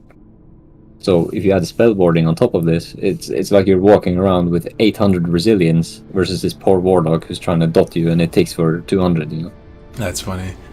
So priest, very strong in season 1 in terms of if you're able to do a setup correctly when you're playing like priest rogue, people will die guaranteed due to priest doing naturally high damage, even though they're in healing gear, with the mind blast, with the shadow of death, with a smite, stuff like this, compared to a druid who has the most concern of, I need to just put more hots and I'm dying and help me. Yeah. So I guess druid's kind of in the same boat, guys, but discipline priest, you can pretty much play with literally any class and be very strong, like in 2s. I'm trying to think of a single class you couldn't play with. Maybe you get somewhere faster doing it that way. Like maybe Disc Priest Rat Pally would be a meme or something, but just very versatile, very strong. You think it's good? Oh yeah, I think it's quite strong. Oh really? Okay. Yeah, so they're very good defensive. Bop, freedom, bubble, hard to kill basically, and good for season 1 because people tend to just kill you straight away. Yeah. I mean, DPR, DPM, DPL, you're going to hear a lot of that, man. They're very, very strong. So going disc, I also have heard, for whatever it's worth, you guys watching, like there's certain people that played another class, like let's say they played Warlock like Crix, or if my buddy Acrylic said that he plays Shaman, right? They boosted up a Priest and started playing Priest in PvP and like fell in love with it. Like they literally just started ranting about how sick it was playing Priest in PvP.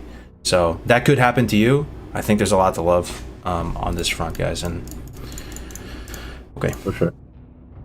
All right, let's go back to the agenda here. So let's talk about gearing and itemization. Maybe on the healing side first, like if you're going to go holy or disc priest, is it you hear about the primal mooncloth, right? Isn't that they go that whole route? Is it difficult to gear up a priest on the PvE side of things? Is it expensive? Are you running a ton of heroics, or what comes to mind? You would get 3 pieces of crafted tailoring set for the bonus, and also they have an extraordinary amount of plus healing on it, but no stamina. So you're gonna be a bit low stamina. But they're insane for just pure healing. Amazing pieces. More than likely, if you're in the raid guild, they're gonna ask you to get them. The tailoring crafted pieces. Once you start getting a bit in primal mooncloth, yeah. And white mend. Yeah. If you get absolutely everything, then it would be equivalent to a warlock, I suppose. Same amount. Spell strike plus frozen shadow wheel. So is that just all classes then? Because mages, warlocks, I'm assuming Shadow Priests don't, huh? We'll get to that, huh, Cat? Because they don't crit with their stuff, really. Well, But you still want the 5 crafted pieces as a Shadow Priest just because they're so potent. Yeah. Like, even Spell Strike? Spell Strike set is huge because of the hit. It's like basically all the hit you need in tier 4, just with 2 pieces. You need like hit on 2 other slots to fill it out. Yeah, and I think the legs are like the most efficient legs you can get as well, with like so many socket spots. So Yeah. so healers are kind of in the same boat, guys. Like they you know, so warlocks and esprits and mages, they have to get the Spell Strike and the Frozen Shadow Weaver, whatever. They have to get their own two sets of crafted stuff. Yeah, if you're full try hard. Yeah, Yeah. Shadow Priest? yeah, for sure. You're 100% getting Spell Strike and you're 100% getting Frozen Shadow Wave. 3P showed Frozen Shadow Wave. You're getting Unyielding Girdle. Bro, our Prebis is their Prebis, except for they don't need to put a bunch of hit gems in there, and they can sack, like, instead of Sethical Oracle Cloak that we use, they can use, like, Cloak of whatever that, Black Magic or whatever it is. And so now you're telling me healers do that as well. So what I'm putting the pieces together is that professions play like a ginormous, like it's an understated word, a ginormous role in TBC. If basically every single class and spec is crafting like half their gear, are getting, because you just look at the melees, they're going blacksmithing, they're going to do their thing over on that side of the thing, on that side of the coin, and hunters making the Ebon Nether Scale or Nether, whatever that thing is called, Ebon Nether Scale, I think, and then wow. Yep, TBC every class is has insane. the professions, and the professions are pretty huge. Especially when you look at it, like, phase 1's going to be at least 3 months, right? We're going to assume at least 3 months because it's arena season. What kind of re-season do you want? Short, right? You're going to have that stuff on for a while. You carry that, Frozen Shadowy Spell Strike, all the way through. Primal Strike, White Man, you're wearing that for a while. Everything is. Not Primal Strike, I'm sorry, Primal Mooncloth. You're wearing them for a long time. Yeah, you actually wear Frozen Shadowy boots until Sunwell. Oh yeah, I remember Black Chris telling me Temple. that. Oh yeah, there's Which one is kinda boot split. Temple, Yeah. But Or am I wrong? No, I think you're right. Crick said there's something in Black Temple that technically replaces it, but you may What? not get it. Like it's the boot like replacement. a side grade. You lose What is it? spell power for crit. You're saying there's a boot It's in yeah, Black based Temple? off Agentis. Oh yeah, sorry. Seacaller? I thought you meant for a warlock. Seacaller, yeah, Seacaller it's better for a warlock, but if you don't have it, you can't get it. But you like a Shadow Priest would use Frozen Shadow Wave because they only need 7% hit. They don't need the 60% hit like we have, right? So they're So actually they can using use Frozen Shadow Wave to and they're Sunwell. going to use until they get whatever they get in Sunwell. I don't know what they use in Sunwell. I'll tell you what, guys. That's one thing that kind of like surprised me. Like it almost felt more limiting than drums. Is this a hot take? I don't know. Tailoring locks you in, guys. You can't leave. This Shadow Weave stuff that you make, you can't equip it if you drop tailoring, boys. Like it just But it's worth fizzles it at off that you. point. If you look at leatherworking, not to get on a tyrant, that's just giving us drums as a warlock. Tailoring is giving us 6 pieces of gear that we wear. Really, if you make your Havoc bracers, 7 pieces of gear that we wear for a significant amount of time. Yeah. You know what I mean? I'm just saying for the casters, like you're pretty much locked into tailoring. I would almost think it's more of an issue than the drums because people were saying they don't want to be locked into a profession. Well, good luck, man. Tailoring, enjoy that through. Welcome to Sunwell. TBC. Yeah, pretty much. Yeah, pretty much. Okay. Gear. Yeah, sorry, go ahead. I was just gonna say, even like throughout Sunwell Bis, you're using tailoring. Technically, you can drop it after you craft Sunfire Robe, I see. but you're to tailor if you're a Shadow Priest. So if you're going, You can go Maru chest at some point and drop it if you want for like jewel crafting for the pendant. But that's Maru's chest, by the way. So a Shadow Priest Maru chest, by the way, getting that would be a little weird, right? if you're going, Yeah, ultimate dripping in sweat while wearing sweatpants and a sweatshirt for professions in TBC, what is the path, boys? I can outline what I'm doing. Yeah. What I know I'm doing. What are you doing? So I've stocked up mats to level enchanting for each tier of content to enchant the rings. Mhm. I've stocked up leatherworking to re-level it each tier of content after leveling enchanting. And tailoring, obviously. And I'm going to be engineering for leveling to level, like, just to help speed along dungeon grinds. Okay. And I'm also going to level jewel crafting and craft a couple of the unique equipped 14 spell power gems. And drop it. Right. My god. So that is confirmed too that on the beta, I don't know if they test, because don't those come out later, that you can craft the gems and then use them and not have JC anymore? You can just put them in your gear. I'm pretty sure, yeah. Yeah, I'm pretty sure you can too. I haven't played the beta, so Yeah. if they change it... They are out right now. They're not unique equipped. They're not unique equipped? They're unique equipped right now. You can stock up on them right now. It was tested. Someone did it, but they're on the beta right now. Cool. Okay. My mic's like cutting. I don't know what's going on. But gotcha. So with JC though, you can use one of each color, I guess. If you're gonna go that route with the superior gems, you can use one blue, one red, one green of those super JC ones, and get like a hodgepodge, like net bonus of stats. Would be one way to do it. Yes, I but probably wouldn't as do a that. Shadow Priest, you gem... The only jewel crafting gem you use is the spell power one. I see. Well, I heard a rumor, guys, that those JC gems are overhyped. Curious, maybe Spank's opinion on this too. People say JC gems are so hyped, but it's only a couple spell power more than the epic one.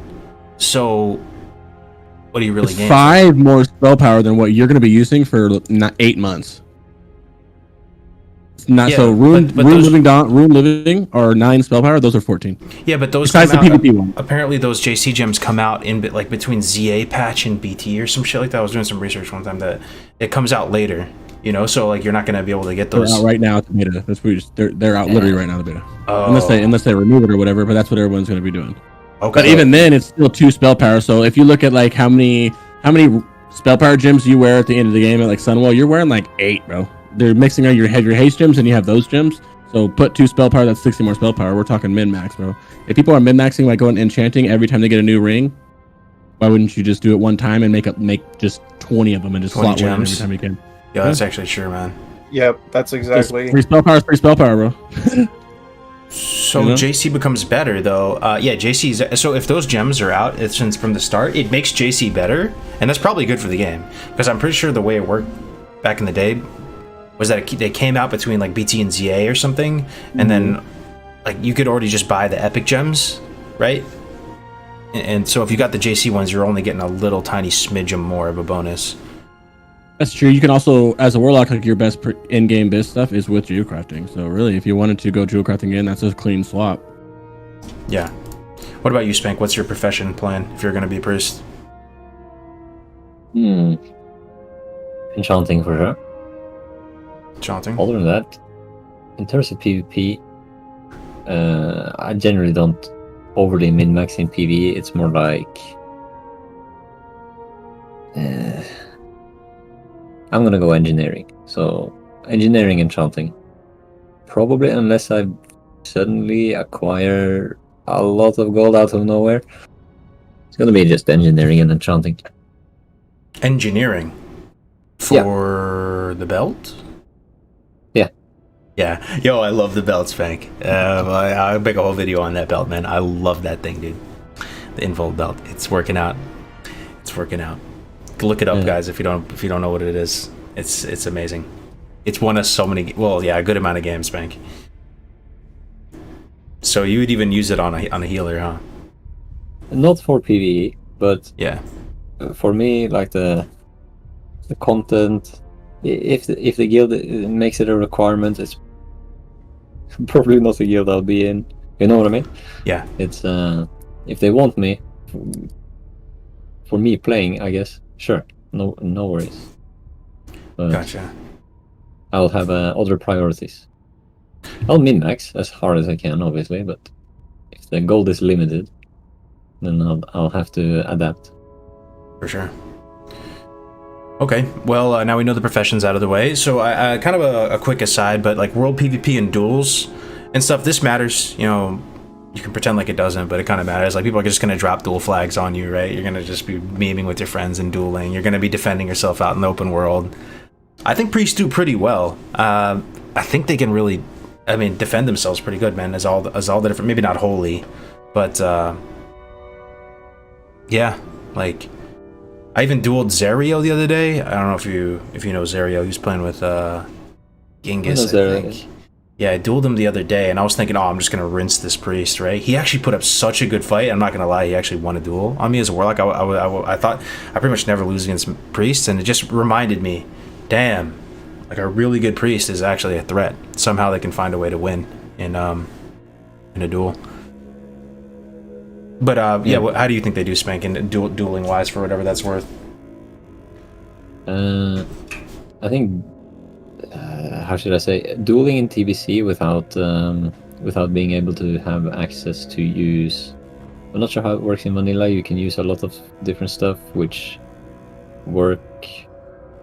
I mean, to me, it was crazy to watch the duel tournaments. They could use like a mind control helmet, and I'm a vanilla noob, so. Oh, in classic, yeah. Yeah, it looked like in Classic there was much more options in terms of being able to turn something around, whereas in TBC it's much more limited in terms of what you can do. You almost feel powerless unless there is some gimmick you're allowed to use in the duels. Yeah, the duels feel very scripted. Yeah. Yeah, a priest definitely does very well in like the outdoor world scenario where you're being attacked. If it's not a Will of the Forsaken rogue, you'll do fine. And rogue's probably the hardest for you out of everything, I would imagine. But I mean, I saw this priest dueling some people on the TR the other day. Priest versus mage. The priest was doing so well versus the mage. Man, I was shocked. Yeah. They're really hanging in there. They eventually get those heals and stabilize mage. Just But all right, last thing we'll close on, guys, is just pretty much gold farming. Anything quality of life, tips and tricks you can think of. Are you pretty much just relegated to like Elemental Plateau, playing the auction house? Is there anything interesting here on the gold farming side of things? Or how do you guys plan on making gold if you played a priest? The one thing I would recommend for early content, like you're farming for your Frozen Shadow Weave, if you can't buy it outright, fishing, actually. I haven't tested on the beta, but fishing is a great source of primal waters if you have a flying mount and can get to the Ela Plateau. Because the Elemental Plateau was there only drop motes of water. So you can farm a lot. Interesting. Especially if you're early to the flying mount compared to others and you get it uncontested, you'll make bank. Hell yeah. It's good to see the secondaries play a role. I know you Fish can up also... lurker too, baby. There you go. True. Yeah, you fish up a boss. And I think, can't you get the... it might be the cooking dailies. You get the pet treats. That might be cooking, actually. Yeah. So fishing. Enchanting, you make good money too, huh? In TBC. Yeah, I think actually doing dungeons is really nice. Yeah. There's a really good like processing chain you can make with tailoring and enchanting. Basically you craft like the easiest to craft green, turn it into dust, and turn that dust into Arcano Weave bracers, which drop out of Arcatraz, and those DE into shards. So you're basically just turning cloth into blue shards. Wow. It's a great tip, man. It's a phenomenal tip. Gotcha. What about you, Speank? Any gold farming methods come to mind? Or if you were playing a priest, you just doing the auction house? You're kind of in a bad spot in terms of like solo farming stuff. Especially if I'm the one arguing for holy priest side of things. It's a rough tumbles right there. I think fishing, good idea. So you don't have to fight anything. You don't have to. Yeah. Might be something you can. Waters go into healing enchants and healing mats as well, so it's good for any priest, I would say. Yeah. Might sell yourself as a global chat. Selling a good healer looking for a dungeon, 50 gold. There it is. I'll tell you what. I'll tell you on the beta. I'm not kidding. There's no healers anywhere, bro. It's the hardest thing to get in the world. On the beta. Really? You can't get. Usually it's you a can't tank. get healers. So usually Yeah, it's that's a what I tank, said. There's always a tank, bro. There's no healers on the beta. Wow. That's crazy. I wonder if you could partner up with like a prot pally early, since I don't know if they're able to do all the crazy farms like super early. Maybe they can. And then just like split the gold with them. You know, like the Strat That's and actually a Skull really good farms. idea. I was thinking more of like a DPS warrior type who can just keep going and pump and cleave and everything, just keep pulling. I'm sure the pro paladins will decline your offer and do it themselves. Get more gold. Yeah, true. True. But yeah, that's definitely a smart idea. Yeah. All right, guys. If you guys have any questions, Crix, you might have been taking some questions. If not, it's all good. Put your questions in the chat if we have them, guys. We have we have two absolute legends here with us. We have a few more minutes with them. If you guys have any Hail Mary questions for them. In the meantime, while we're collecting questions, I'm going to just be shilling out their streams like crazy. Please, guys, as a big personal favor to Crix and I, if you could throw them a follow and just make it worth their time, it would be like sincerely appreciated. Here's Kagarin's. You have anything? You have any? Oh, there's one. Do Shadow Priest heals from Vampiric Embrace cause threat? Yes. Yes. I'm so glad you asked that, because when I've been having this discussion a lot lately, because people don't believe me when I've been telling them in TBC you use it on a handful of fights that really require a lot of raid healing. All other fights you avoid it because you will be threat capped early. Like if you're playing well, if you're hitting your buttons right, you're going to be threat capped for the first little bit of a fight. And VE is going to make that problem so much worse. Mm-hmm. That's very true. You guys actually there's threat issues with Shadow Priests. Yeah. Fade won't save you either. Don't get mad at Fade. Like I see people getting yelling at Fade. Fade didn't work. Gotcha. Is Else tier we're trying to get as a Shadow Priest? 100% get the phylactery, get an else tier. There are 3 classic items on my T5 BIS list. T5 BIS list? Nel's tiers on tier 5 BIS list? T5, yes. What the in tier 5, it's just because the hit is pretty valuable, because it allows you to drop a point out of shadow focus, and that's a DPS increase because you get to put that into you get to get 5 of 5 Imp Mind Blast and Imp Shadow Power. So it's actually a DPS increase to go over 76 hit eventually. Gotcha. Sorry, what were the other items though? Ring of the Fallen God off Cthulhu and Band of the Inevitable. Where's that Out of from? Nax. Out of Nax? Nice. Yep. That's crazy, man. So you get that stuff in Those Classic. are just It's going to be with crazy you strong for... rings. They're 37 and 36 spell power and 8 hit on each of them. Wow. Did I say Cthulhu? I meant Cthulhu, obviously. Cthulhu. I was gonna let you ride that out. Thanks. Someone called me out, though. Oh, man. I'm gonna leave this Discord because pretty people keep funny. asking for it. This is the Discord for the TBC Classic Discord. Like it's literally only TBC Classic. There's like no classic shit in there. Someone just asked for it, so there it is, right there, my friends. Yep. All TBC related stuff, man. You're welcome, man. But yeah, guys, please throw them a follow. Really, really, please. Like, that's the #1 way you can support the show, man. If you just throw them a quick follow, it just takes 2 seconds. And if you're going to play Priest, like, you're going to want to follow these guys. Or just literally any class if you want to. If you're playing any class in TBC, follow Speank. If you're playing any of the 9 classes, throw a follow. But, yeah, guys, it's been an absolute pleasure. I want to quickly say this, too. So, Crix and I are going to do something a bit strange after the stream. We're going to... Hype! Review Outriders, Square Enix. I don't know any Square Enix fans. They made Final Fantasy and everything, right? Like they legendary. They hit me up. They have a new game, Outriders. They want us to review it live. So I usually don't play like mobile games or anything like this, but they told me that it's a combination. It's kind of like Gears of War meets Diablo. Like it's a shooter, but there's RPG elements to it. So we're gonna continue this after Speank and Kag leave. So stick around, even though we're gonna wrap up the show. On a mobile game, bud. You keep saying that. I promise you, it's not. Guys, he doesn't believe me. This is actually a pretty cool game. Yeah, it looks good. I played the demo yesterday to get like a feel for it and everything like that. So it's gonna be really exciting. So the stream is gonna continue on, guys. Stick around. But enough of that.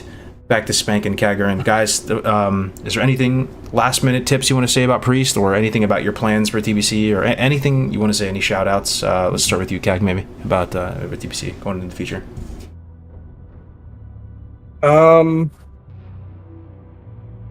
I've covered everything I have about Shadow Priests. I mean,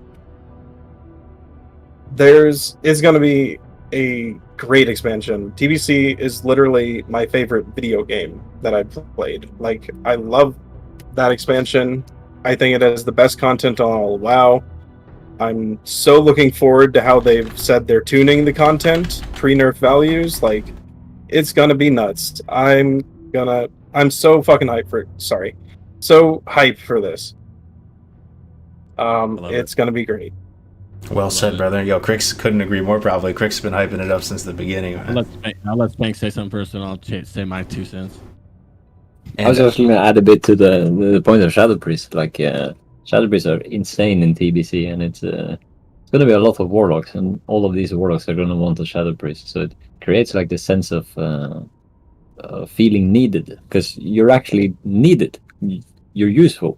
Good to have. So Shadow Priest is definitely really nice to play. Major and guys, for those classic. wondering, what?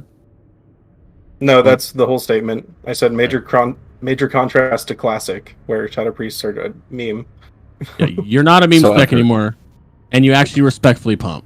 Okay, T4, I've seen you T4. When you get the right gear, you're keeping up. You're in Kerosene, you're keeping up. You're in Gruels, you're keeping up. Gruels, you actually pump a lot because you got dots up on the boss when all the other casters can't do shit. Right? You'll learn about that when you do it. They do pump a little bit, man. They fall off as you get gear, but they're respectable, and I love Shadow Priests. Not just because I'm a Warlock, just because they're good. It's because you're a Warlock. But that's coming from Crix, too. Crix will let you know if he thinks a class doesn't pump. You got to see Crix go off on Fury Warriors and all this shit. But I've seen people ask it before, and to speak on the healing side is I like Priest. I played Priest for a long time on retail, and but I'm new to TBC. Like a couple months ago, I started playing a Priest, and I didn't know which one to play. I said, which healing class do I want to play? And I chose Discipline. I chose the Priest, and it is easy to learn, bro. It is so easy to learn. It's like, obviously it's harder to master, but if you're looking at something where like you want to get in there and heal and not be like shape shifting and totems, it's play Priest. If you're gonna heal, I'd suggest playing a Priest. It's really fun. I mean, if you're looking for raid spots, you need a Shadow Priest. Sometimes you need 2 Shadow Priests, not a Smite Priest. You need a Holy Priest. Sometimes you need 2 Holy Priests. It's like you will find a raid spot almost anywhere as a Priest. So it's a good safe pick. It's a safe class to pick. It's a good class to pick. Easy to learn. There you go. I'm done. Hell yeah. Speank, what are you maining in TBC, man? I was actually really curious. You don't know Warlock, hang up. I don't know yet. It's still a surprise, even to me. Wow. It's going to be Cactus Valley, let's be Need honest. to get these people on the beta to hurry up and test the game-changing mechanics. Yo. So hopefully I find someone who's max level that will listen to my every command, but haven't found one yet. Yo, Crix will do it. Yeah, I'll but he's not a once I get power, maxed for up. example. Oh, yeah. I'm not a warrior. I'm sure Grays would do it, too. There's plenty of things. Okay, very nice. So, guys, also, Kagarin put together a whole slew of best lists, but I don't want to paste them like for free in here. Like I almost make you like join his Discord or something, or like follow him or something, because I would be happy to discuss those with anyone. I spent like 6 hours putting them together the other day, so I can maybe make a Discord or like they can just DM you for him, or like I'll just put it on your OnlyFans, bro. Yeah. I'm actually gonna put them on my channel in like a panel. I'm setting that up still though. Okay. Because I just put all this set list together. Yep, I love it. So you pretty much throw him a follow, guys, if you're gonna play Priest. It's actually everything. Let me give you a little teaser. Pre-raid plus classic bis, full pre-raid no classic bis, T4 bis with classic items, T4 bis without classic items, early T5 attainable interim set. Like, who does interim set list? That's actually sick. T5 bis with classic items, T5 bis without, T6 pre-ZA, pre-S Sunwell Plateau attainable interim bis, T6 post-ZA pre-Sunwell Plateau bis, Sunwell Plateau full and final bis. Like, this is all available to you. All you gotta do is hit that, smash that follow button for my boy Kag. Yeah. Yep. But Speank, Kag, it's been an absolute pleasure. Thank you so very much for being here, guys. Really appreciate it. We've been trying to do this for weeks, man. Yeah. Likewise, thank you for inviting us. Yes, thank you for hosting. Wonderful talk. Absolutely. Absolutely, guys. All right, guys, take it easy. We'll see you next time. Next Dark Portal. Hopefully, it doesn't take us a month to do it, Crix. But nope, not. We're doing it. So what? I got it right now. We'll say it right now. Cargos and I will be raid testing on the beta on Tuesday, Wednesday, and Thursday. Tuesday's Karazhan, Wednesday is Gruels, and Thursday is Mags. We're gonna do an episode right after that, Friday. Hell yeah! We're here for talking about the raid, talking about beta. We'll get probably Biden here and some other people, and talk about all the beta raids. Hell yeah! Hell yeah! And so stick around, guys. So this is the end of the Dark Portal episode. I'll like edit it off here, and we're going to basically transition to playing Outriders and reviewing it in real time with you guys. Hopefully, you guys you enjoy that. And take care, Speank. Take care, Kag. Really do appreciate it again. Thank you, guys. Take care.